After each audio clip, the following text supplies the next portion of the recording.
গতকালকে গ্রাম থেকে আসলাম, আসার পরেই শুরু হইল বাংলার বধূর রান্নাবান্না। যত শিক্ষিত, যত চাকরিজীবী, যত কিছুই হন না কেন, চুলা আপনাকে ছাড়ছে না, চুলা আপনার সাথে থাকবেই। আসসালামু আলাইকুম, কেমন আছেন সবাই? আলহামদুলিল্লাহ, আমি ভালো আছি।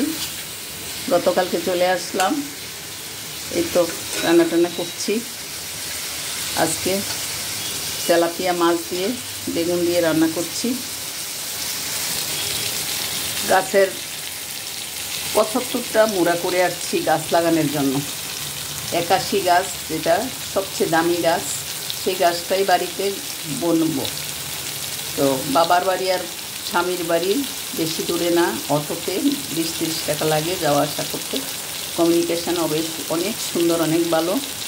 তো এই তো বেগুন দিয়ে মাছ রান্না আমার কমপ্লিট। আল্লাহ হাফেজ, আসসালামু আলাইকুম।